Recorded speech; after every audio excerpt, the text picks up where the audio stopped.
Hey, good morning and welcome back to Woodruff Woods. Hey, today what I want to talk to you about is chainsaw maintenance. We see a lot of videos of people using chainsaws, but what we don't see a lot about is how to take care of them. Behind me I have my 372 XP. It's about $1,000 chainsaw. It's important that I take care of that. First of all, I need it to supply my customers with wood. And second of all, it's a big investment and I want to treat it right. I want my equipment to work when I want it, when I need it. And so what I wanted to do is hopefully walk you through what I do and a normal chain change, or in this case, I'm going to change to a different bar and different chain. So I'm going to take you through step by step, and we'll talk a little bit about what it takes to keep your chainsaw ready to cut wood at any time. Stick with me. Okay, so this, and most of you know, is called a scrunch. It's a screwdriver and a wrench. So first I'm going to loosen my bar nuts. And must have felt extra strong the day I tightened them. Take these off to remove this cover. So, you know, just if you're new to chainsaws, you know, they're pretty simple machines. You know, just to go over some of the parts, as I mentioned, these are bar nuts. This is the power head in here, which we'll pop this off. Your air cleaner's in there, which we're gonna clean that as well today. Just blow it out with a air hose. You can see it needs it. So anyway, that's what your air cleaner is. Obviously spark plug. This is a decompression valve, helps you start the saw. Inside here, you have your sprocket. These are centrifugal clutches, so as the saw spins faster, it engages a clutch, which engages the chain to start moving. You can see this gets real dirty in here. And each time I'm out, you know, I get this apart, whether it's change a chain or even sometimes when I'm just filling up with gas. Out in the field, I tend to take my scrunch and just try to clear some of that. But since we're here at the garage, I'm going to use an air hose and I'm going to blow this all out. So I'm going to get started doing that, show you how I do that, and hopefully you'll find a tip or two in here. Just another thing for those of you new to saws, this is what adjusts the tension on your chain. It goes into this hole right here. You also will find that on the bar, it's on the other side. Actually, there should be one here. I'm not finding it. There it is. Right here, there's a hole. I tend to want to clean those out. As a matter of fact, I'll show you. I usually take a pick or something to get that out. That is actually on the other side, which will be on top when you flip the bar. That's where the oil gets out to the chain. So you want to make sure that this is all cleared out really well. So let's get to blowing this off. So what I usually do is I use a little blow gun like this. You can get these anywhere. Any hardware store would have them. Lowe's, Home Depot, Ace Hardware, even Harbor Freight has some. So you just get in there.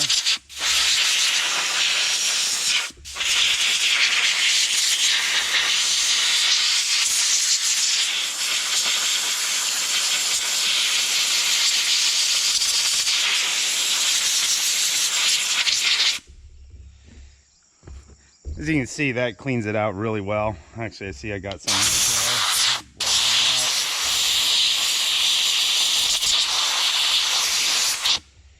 there. You know, cleaning it out like that, it really helps with, you know, oiling your chain and stuff. You know, it gets gunked up in there. There's some oil in there, and sawdust likes to stick to it. I don't know if you can see that. I'll try to. If you can look in there, you can see light coming through. That tells me that this is still pretty good. Nonetheless, I like to stick the air hose in there, blow this all out. It gets all the loose stuff away.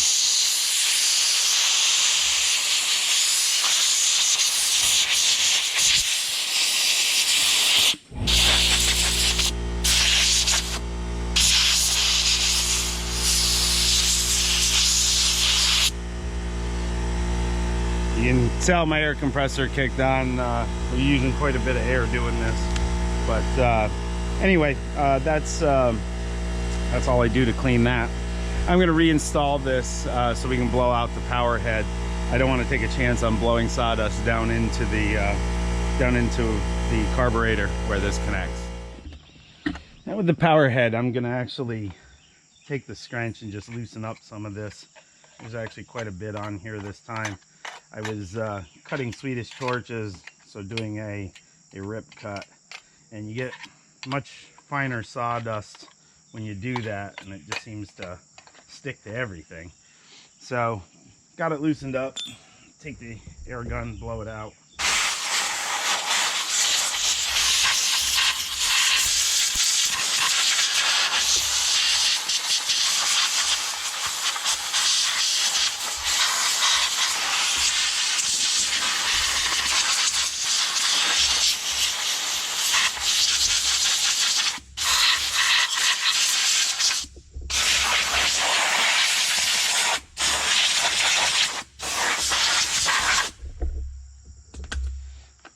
So as you can see, it makes a huge difference in a real quick time frame.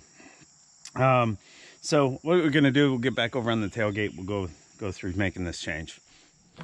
So now we're all cleaned up. As you can see, got all the sawdust out of there. I feel good about putting it back together at this point. So I had mentioned earlier that you know, the bar oil comes out. It comes out actually right in here, and that's what oils your chain and your bar.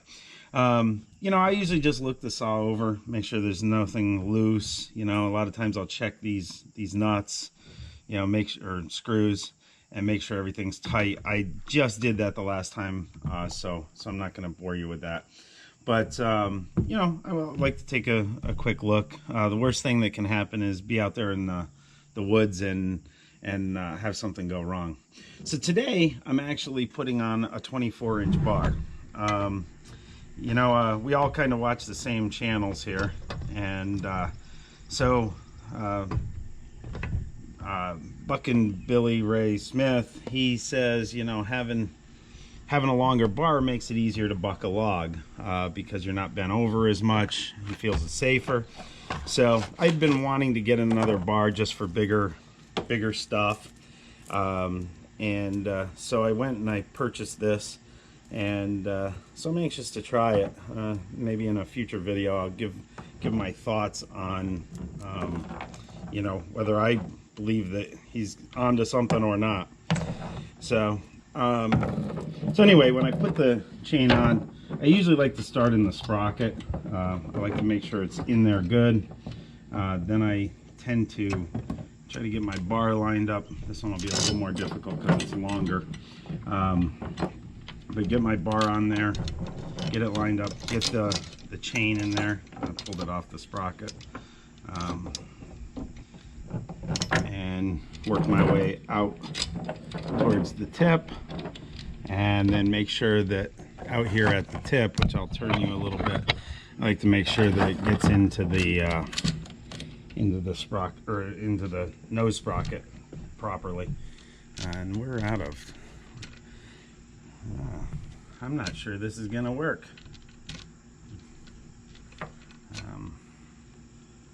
Interesting.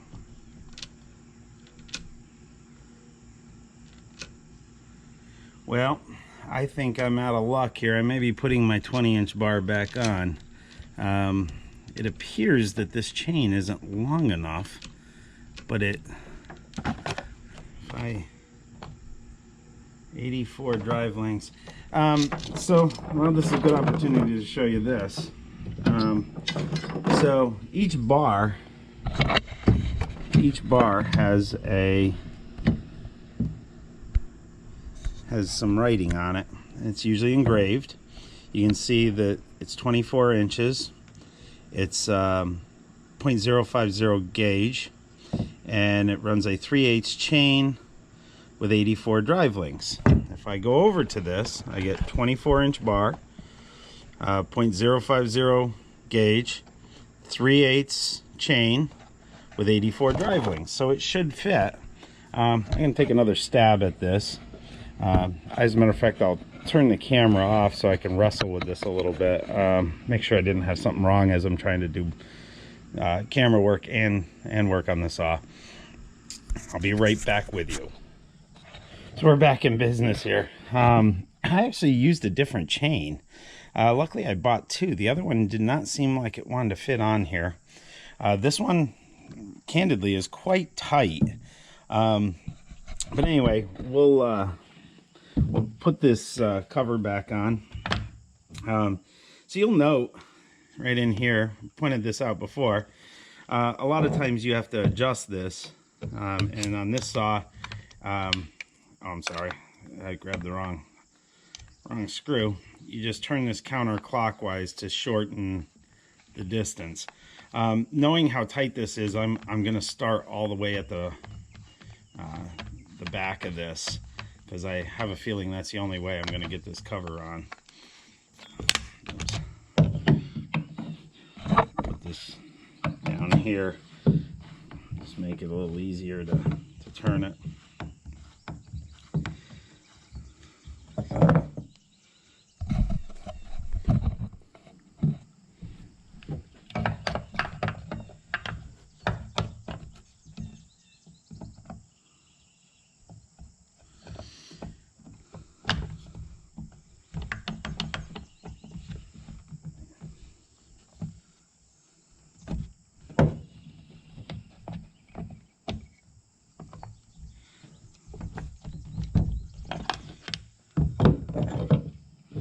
I'm out of adjustment here, but we'll try a little bit, see if I can't get a couple turns more out of this.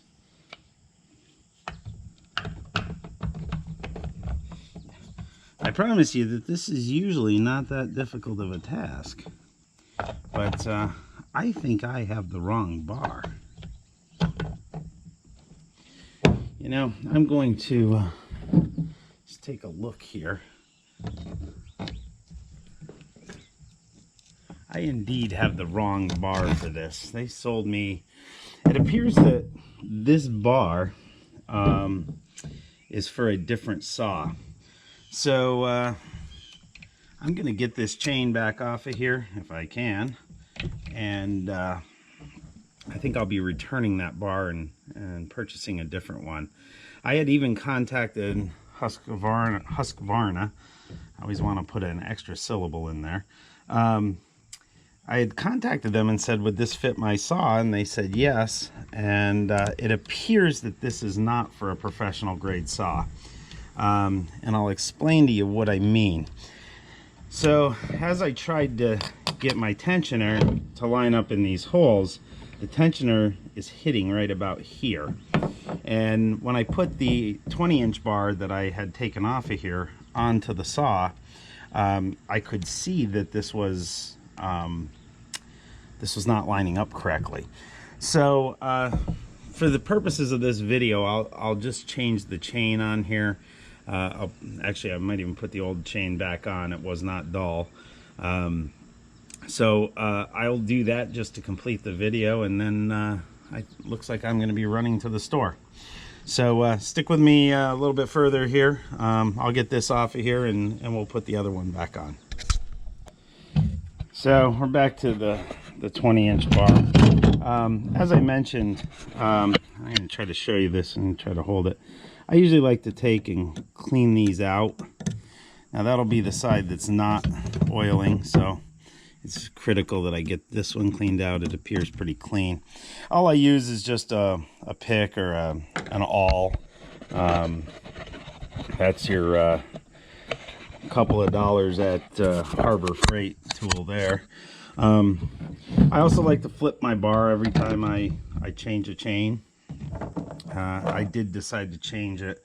I had one sharpened up. This chain's pretty beat up, but I'm cutting some older wood, and actually it's a little bit dirty, so this chain will work well for that. I have this really loose now due to the last attempt, but so anyway, we can go back together now, And sometimes my other saw, my 346, if you don't put the cover on and at least like help it guide the chain, it doesn't want to sit in the sprocket correctly. So you know, it's a good idea to put this on. And you know, I like to, while it's loose, adjust it out. This chain's quite stretched out, so we probably have quite a ways to go here. And it appears it's not lining up, but we'll see.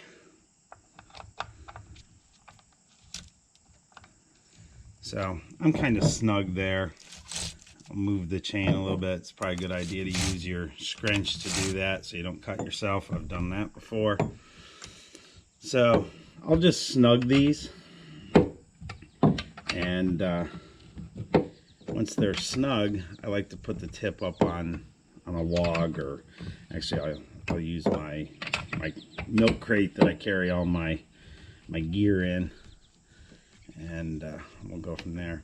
Another little tip I can give you, I'm going to do a video on sharpening chains, but what I like to do, if you can see that right here, you can see I marked that with a Sharpie, and that tells me which tooth I started with.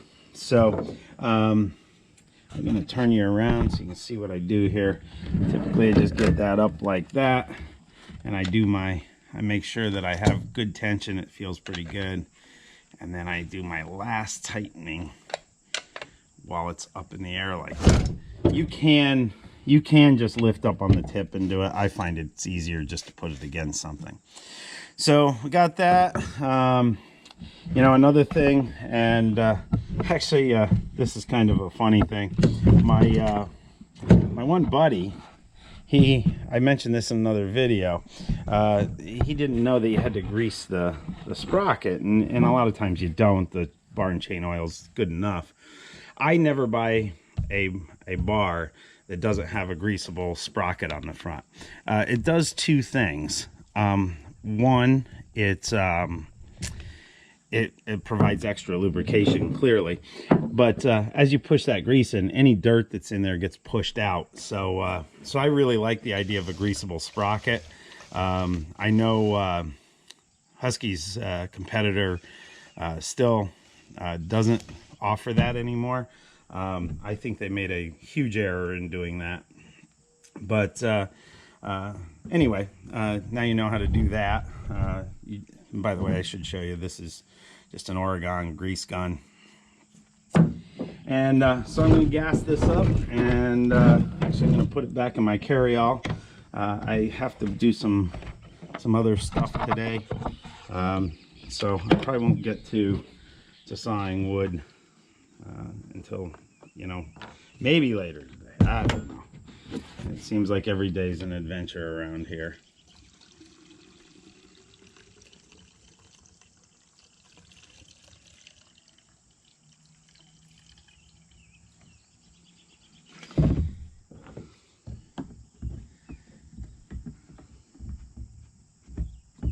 Isn't it amazing how gas cans are just terrible anymore?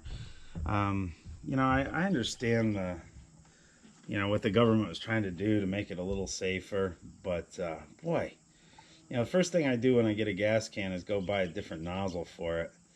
I hate those safety nozzles. They make you spill it all over the place. So anyway, I buy those off of Amazon. If I think of it, I'll put a link in the description of this video in case you want to buy one of those. And I just drilled a hole here, put this in. Actually, this broke off recently.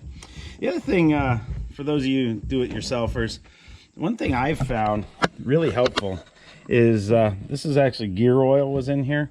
I saved these, and it's a really nice way of putting bar and chain oil in your saw without spilling it all over. And I'm sure any of you that run chainsaws know how often you spill your your bar oil putting it in, and then it's all over everything, and yet more sawdust sticks to it.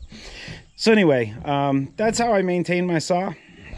This is what I do when I change it. Another thing I want to show you about a saw, because I pointed this out to someone, and they really didn't know this. Most saws, and certainly professional ones, have this line, and this is your felling line.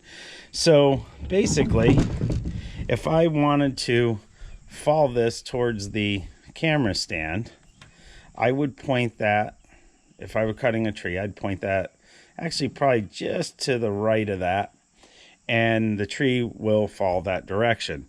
This is really useful when you're making your face cut.